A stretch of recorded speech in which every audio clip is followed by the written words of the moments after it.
Welcome to the IT Career Energizer podcast.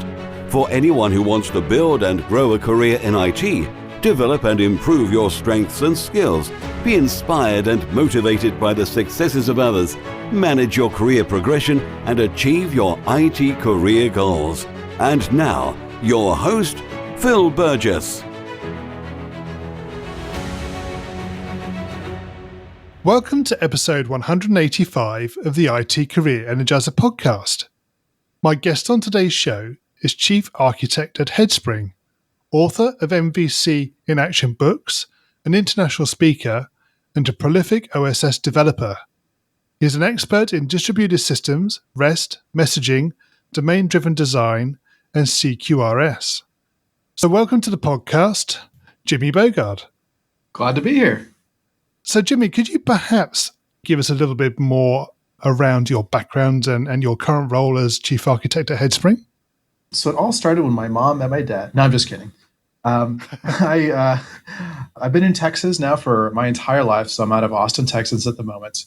I went to school here at the University of Texas, but not for anything computer science related. I actually graduated with a computer engineering degree. So I knew how the little bits and bytes work together, but kind of fell into a career in IT after that. So I think I'll actually be sharing part of that story. But otherwise, I've been in the suffocating heat of Austin, Texas for almost 20 years now. And just love it here. The barbecue, the food, and of course, the people here are great. So, Jimmy, can you share with us perhaps a career tip, one that the audience don't know and perhaps should? One of the interesting things about getting an engineering degree is they hammer it into our heads that you can never really stay still in terms of your career. When you're 19 or 20, it's not probably the best thing you want to hear, but they told us that you probably have to reinvent yourself every 5 or 10 years. So coming into software, what that really told me is that I can't just stick to one specific technology or stack, that I always have to be expanding and learning because the industry is always moving.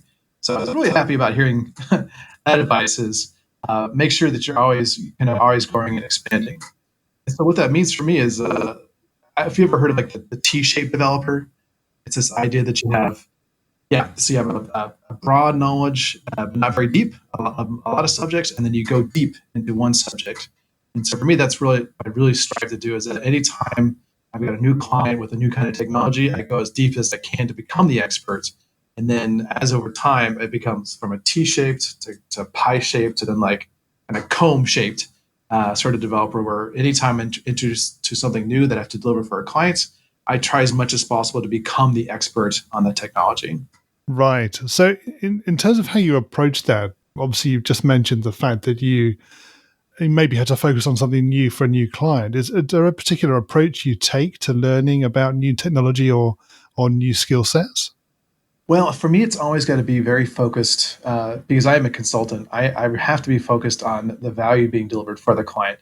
So whatever I'm learning, and it has to be towards that goal of having to deliver value for the client. So when I was first learning MVC technologies way back in the day, I didn't try to become an expert on the very low level things. I wasn't trying to become an expert on like HTTP or TCP because that wouldn't provide value to the client. So it's really trying to find that sweet spot of learning enough to be able to make very well-informed decisions on behalf of the client, but not so much where we get stuck in the weeds. So it could be a bit of a balancing act. I don't know another way other than pushing as far as I can go until I realize like, wait, this doesn't matter. And then pulling back and say, okay, now let's stay in this area. So Jimmy, can you share your worst IT career moment with us and perhaps what you learned from that experience? Sure. So I saw this question. I was like, oh, there's only one story I can go to because it's a doozy. Right. So this was a client in which we were building a loyalty rewards program on behalf of a brick and mortar nationwide retail store. So it kind of minded like any one of those stores you go in and they ask you, what do you have a reward number? And you go type in your number or whatever, and you get points in exchange for points and freebies. Then they learn like all your purchasing history over time. Yeah. So you give them a little privacy for a little bit of reward. Anyway, so this is a very cyclical volume that we were dealing with because it was retail. And I pushed out with what I thought was a very small change about 2 days before Black Friday, which was going to be the start of their busiest season of the year. So for them, the 6 weeks between Black Friday and then right after New Year's, they get about 50% of their revenue for the entire year. Yeah. So I thought I put it in what was an innocuous change, but it turned out I misconfigured the dependency injection container to do something like register some component twice. And what that wound up happening is it double issued rewards for everybody Yep. for, it was about 10 days. And it was difficult to see because volume was already very high. Like we already had a huge spike in volume. So the client, actually the client pinged us and said, these numbers look high, but they look a little too high. Can you check into it? And I saw that I made that one little change. All my tests passed locally, even running locally, it looked fine. It's like, it seems okay to me. But what I hadn't done is actually run a full test in a full environment to see that, yes, indeed, things were getting double issued. And I just couldn't see it from all the diagnostics I was looking at. And that was one too, because if I'm double issuing rewards to people, you're getting an email in your inbox that says, congratulations, you just got a 10% off coupon. And then immediately afterwards, you get a second email with Another one. Congratulations, because you got another one. So this is one that, a lot of the systems I work with, it's a captive audience. So it's business workers, knowledge workers. And so if you screw up, you basically just apologize and that's the end of it. In this case, we had, I don't know, something like 20 million members in the reward system, and double issuing to all those people for about 10 days. They were very happy about it. So no one complained. There wasn't a single email from a customer that said, you're accidentally double issuing things. They were just taking it and spending it. I'm sure they didn't. Yeah. No, it was a happy days, holiday. There we go. Yeah. Was it something you were able to address in terms of the data? Oh yeah. So there was a whole thing. First was the confirmation on my side that yes, indeed, this is exactly what's happening. And then there's like that feeling in the pit of my stomach that I have to call the client, tell them that I had introduced a bug that was double issuing this, and that was going to cost them real money. Yeah. Because people were using this and getting discounts during the highest volume. And that was one of the most difficult things I've had to do in my career. Probably the most was that phone call to tell my client that I screwed up and this was going to cost them. We did fix it though. We fixed the bug. In terms of how we addressed the people, we had to do all sorts of things. We couldn't take these coupons away from people because they're going to be even more upset. So we had to patch the bug, and we had to do things like tracking to see who had not opened the email yet, and then just silently not give them the coupon or just revoke the coupon. It was still within the terms and conditions to do so. So Right. we had to do all those things like who's actually seen this? Like who really knows about it? And then walk back from there. Of course, then all the backend reports, because introducing the bug, there's a certain expectation of being liable for such a thing. So we had to run all these reports of exactly how many did we double issue to exactly which people, and looking at redemption rates to see over time who actually redeemed these things to determine the true financial impact of this bug, because this is a publicly traded company. So a mistake like this could actually make it all the way into those quarterly earnings reports if it was big enough. All because I misconfigured the application to double issue stuff. Yeah. So in terms of what you do differently now, do you do anything to make sure those sort of occurrences don't happen? That was really the first system that I was truly in charge of in terms of all the any kind of production outages. It was really on me. I've been part of really big IT companies where we had 16 levels of support before it ever got to me. And we would have months and months of testing before something went into production, which meant, we never delivered anything, but nothing ever broke either. Can't write bugs if you don't write code, sort of thing. Yeah.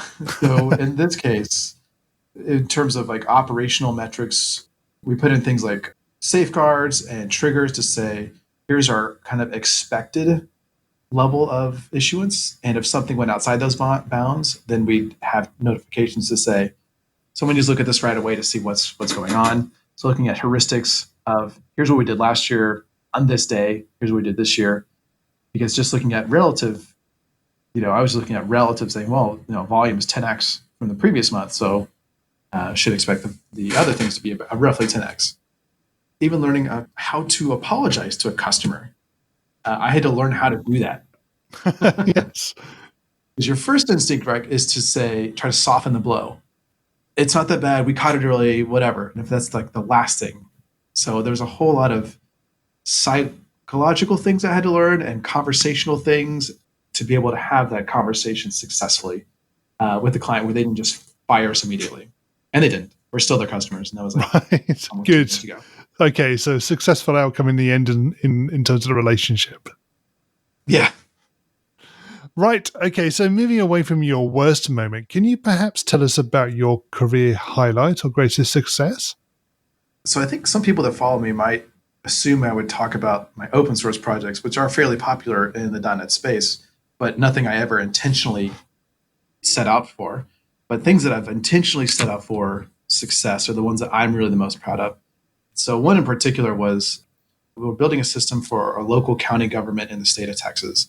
And this county government, this agency, really been put through the ringer because things like their budgets have been slashed over the years, and they just hadn't been able to invest in a good quality system to help their organization run more successfully.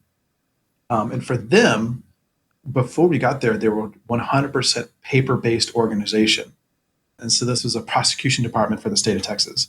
And so their case files were literally a file, papers inside of it. And they'd have this problem, a case management problem, where literally they would lose a case by physically losing the case. And whenever someone physically lost the case file, the entire floor would go on lockdown where everyone would be searching through the desks and files to try to find this individual case. So they're just really in a bad way, and they needed something to help digitize and bring them to the kind of the modern era. But they tried other products off the shelf that really didn't fit their flow, and the people weren't listening to their actual real needs. So when we came in, I really wanted to make sure that we were building software that really was tailored to their specific needs. So it was a lot of on-site interviews and investigations to see, what makes most sense for you. So when I was walking around, I couldn't fit through some hallways because it was stacked floor to ceiling with boxes of files. Yeah. It's just so many files. So we've had our first demo to the very broad group that says, here, we're going to show you what it looks like to have a case come in. You go through and go through your business process, whatever it was. And then finally, here's what it looks like for you to go take your case to court. So it's like printing it out and there you go. And everyone was so happy with what they saw. They literally gave us a standing ovation. I've never had that happen in my career before, since that what I built or helped build so delighted them that they were like standing and clapping. I don't know if it was like I hope it wasn't staged or anything like that, but just so often in my career, and I'm sure a lot of people, we don't get to see the effect of our software with the actual people using it. It's just one of those unfortunate things. We build something, we ship it, but we don't often get to see people using it. So those few chances where I actually get to see the thing I built being used by someone else and then being really happy about it is, I don't know, it's just one of the greatest feelings you can have. It is, exactly, yeah. Okay, so Jimmy, can you tell us what excites you about the future of the IT industry and careers in IT? Sure. I mean, besides that, technology just keeps going forward, that is. So we look at the IT industry 10 years ago and the 20 years ago and 30 years ago. It's just ridiculous, the change that we've seen since then. And for me personally, I'm always excited about the future, because I know that no matter what people I talk to, every business I talk to has something that's different and unique about them that makes their business special or different than someone else. And those are the kind of things that can't be easily commoditized. So I feel pretty confident that how I'm helping customers is never going to be kind of easily packaged up and saying, well, if we just go stick it in this Excel macro, then you got a fully functioning business. So for me, it's just knowing that the things that we can build can help enable our customers to do things that they really couldn't do before. And the thing that keeps expanding and changing are all the different options and opportunities available for them that they just didn't have in the past. Yeah. Are there any particular areas of technology or advancement that particularly interest you? Anything you gravitate towards? I actually stray away from some of probably the more fun ones that other people may consider interesting. So things like I don't care about blockchain. I don't care about things like AR and stuff like that. I'm most interested in the kinds of things that help people get their jobs done more easily, more quickly. So that's things like just the proliferation of mobile that didn't exist 10 years ago. Everyone had Blackberries 10 years ago, and now everyone has iPhones. So now I can do things like, instead of you finding out days late that you may have shipped a bug that caused a huge problem with your customers, then I can notify you to push that notification out and say, looking at things that the technology actually makes people's lives easier or better. This is the kind of thing that interests me the most. And I'm sure, the other fun stuff will get around eventually, but I'm really, what can I do to make my customers' lives better today? Okay, we're going to go into the reveal round now. We're going to find out a little bit more about you and the way you think. You ready for this? Let's do it.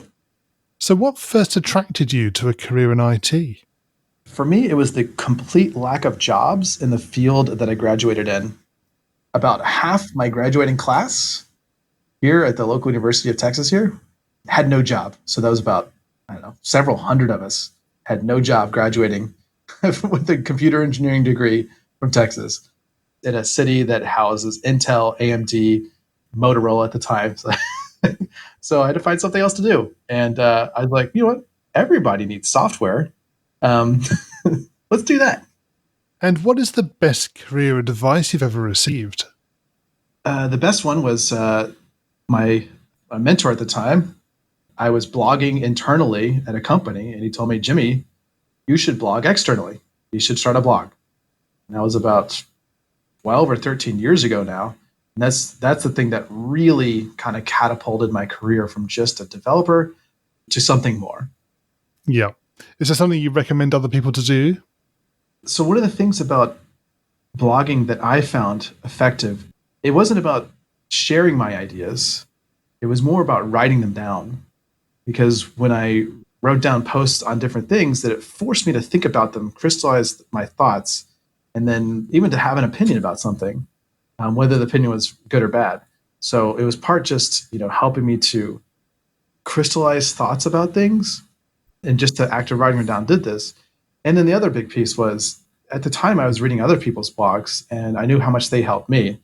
So if I hit something that I solved a problem, if I wrote it down publicly, then that could help somebody else later on. In fact, my number one blog post for probably 7 years was how to disable the annoying computer beep. Right. Okay. So in terms of what feedback you got on that, why was it so popular? Because it's annoying. Right. And people want to know how to turn it off. Like the system beep. If you you put your cursor too far and it goes beep, yes, and you can't mute it. Like mute does nothing.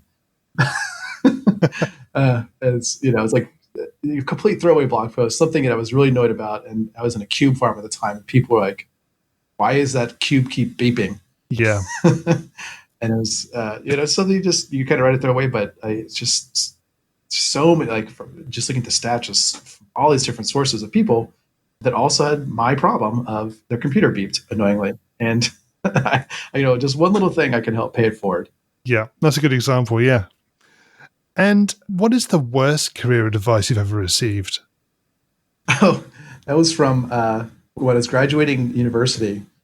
Basically, a lot of us were complaining to our professors, like, we don't have jobs. What are we supposed to do? And he suggested we all go to grad school, which would have meant a lot more debt for all of us and a lot more risk, with no guarantee of anything on the other side. So much more specialization in a specific topic, and there's no guarantee that specialized position would have anything available. So I'm really glad I didn't do that, because I have no idea where I'd be if I take such a specialized route. If you were to begin your IT career again in today's world, what would you do? So I looked back a bit about what I did getting started to try to become a better developer. And graduating from university without a CS degree, I came out with not any real practical experience developing applications. So very early on, I developed this kind of unhealthy hero worship where I try to find what I saw in the public as like the loudest or most public developers and then try to do what they did.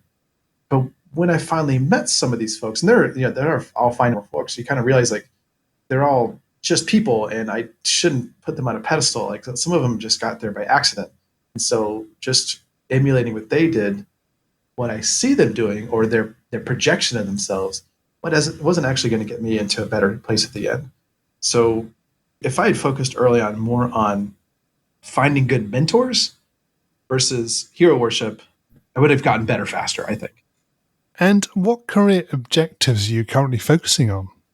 I was trying to find a non-cheesy answer for this, but it was really hard.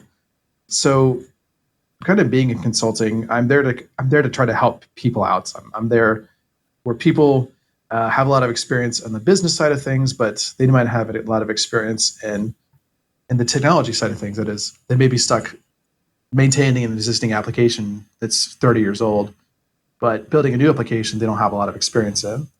But what I found is that if I just help that one team, then it doesn't have as big an impact to the rest of the organization. So what I've been trying to focus on is how do we help people further up the organizational structure so that they can make better decisions and better recommendations and better planning and even better architecture so that the lower level things down have a much greater chance of success. I've just had way too many instances where we run into things like stories straight out of that book, The Phoenix Project, which I recommend to everyone, where teams spend 18, 24 months on what everybody knows is a failed project, but someone too far up the chain doesn't have that understanding that this is going on. So it's being able to grow my kind of communication skills, be able to talk to that person to say, or even be able to share that knowledge to be able to recognize so that so much time, money, and sometimes careers wasted on things that just won't work. Yeah, and you pointed out that communication is key to that. And what's the number one non-technical skill that has helped you in your career so far? That one was also tough because I felt like it's been all of them. Because if we're looking at how we develop software for customers, it takes a lot of understanding and empathy to build the right thing for them. And it's easy for us to blame them, to say, it's your fault you don't like what we built because you don't understand technology, blah, blah, blah. So I look at a lot of those communication skills as the really big thing that's helped me be able to, one, understand what customers need, and then also communicate back to them as well. So a couple of great books out there. One great one I found was Crucial Conversations, which is a book that really talks about how do you have effective conversations with people where you're not just bullying them to get your way, or you leave the conversation wishing that it had gone a different way. It's kind of a more structured approach to having conversations with other people to be able to get work done. And without those kinds of communication tools, it's just it becomes a lot more frustrating for us as developers if we don't invest in those kinds of skills. And what do you do to keep your own career energized? Well, I could say the top thing I did was find a job in which I was always challenged.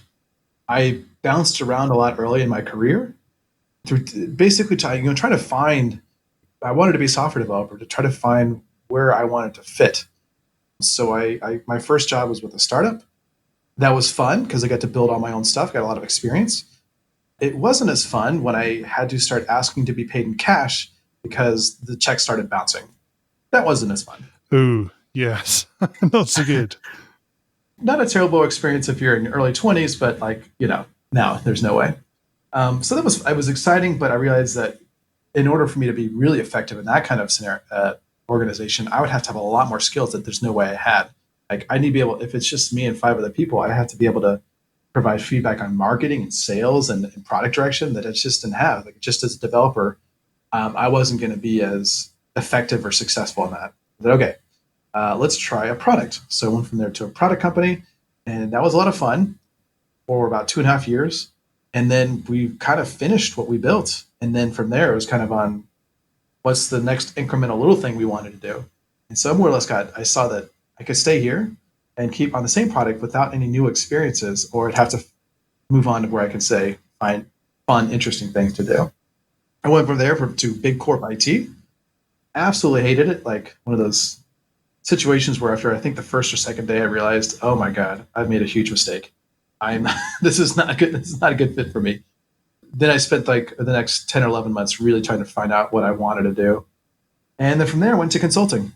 So that's really where I stay energized, is that in consulting, and I'm really lucky in this, is I get to be exposed to a ridiculous number of domains and situations and companies and problems that you just never get bored. Yeah. So the diversity. Exactly. Just the diversity and experience. And what do you do in your spare time away from technology? Oh, way less than I used to. So now I've got 2 kids, age 3 and 5. So used to, I do things like go hiking or play Skyrim for hours on end, or Witcher 3 after that. But now I really try to disconnect. So I used to do open source at home. I don't do that anymore. So when I get home, I leave my laptop in the car, and I really try to make sure I'm present and there so that I can maximize the good life stuff that's away from technology. So really it's trying to disconnect from work stuff as much as possible and really focus on them. Okay. And Jimmy, can you share a parting piece of career advice with the IT Career Energizer audience? Absolutely. So when I first got started, I had a really bad case of imposter syndrome. But I looking back later, I realized that it was really me embracing the imposter syndrome that helped me get to where I am today. And there was one experience in particular. It was in the middle of hero worship, like right in the thick of it, that I looked at all the people that wrote all the books that you wrote, that you typically read as a developer. And I got to meet one of those heroes at a Java conference like in 2003, 2004.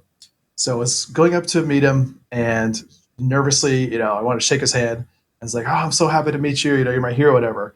And he told me, look, there's no heroes in this industry. We're all just developers. We're all just people trying to figure out what we're doing and trying to get better. So basically get over it and just realize we're all beginners. We're all novices. We're all just trying to figure this all out together. Yeah. So that was for me is to embrace that imposter syndrome, to say it's okay that we don't know what we're doing because no one else does either. So all we can do is try to become as knowledgeable as we can, but realize that no one else is going to be the one true expert either. And we just have to, accept that, get past it. Exactly. Yeah. And Jimmy, can you tell us how we can find out more about you and connect with you? Oh, sure. So if you want to just chat with me, the best way is on Twitter. I have a Twitter. It's just J Bogard, first initial, last name. I do have a website, of course, jimmybogard.com. And I do have email, but that's just a mess of GitHub issue notifications. So that's probably a bad thing to get in contact with you. Jimmy, thank you so much for joining me on the podcast today. It's been great chatting with you. It's been a pleasure. Thanks for having me. As always, my thanks go to my guest on today's show. You'll find a show notes page for today's episode on the IT Career Energizer website, which will be itcareerenergizer.com/e and then the number of today's episode. I also want to thank you for your continued support. It's always great to hear from listeners, particularly when they have suggestions about potential guests or ways to improve the show. And this was one of the reasons for creating the new IT Career Energizer Community Facebook group. I'm really excited about taking the podcast forward, and I hope that you'll continue to support and listen to the show as it continues to change and evolve. Thanks for listening, and remember, if you're not growing your career, you're slowing your career. Thanks for listening to the IT Career Energizer podcast. To find out more about building a successful career in IT, visit itcareerenergizer.com.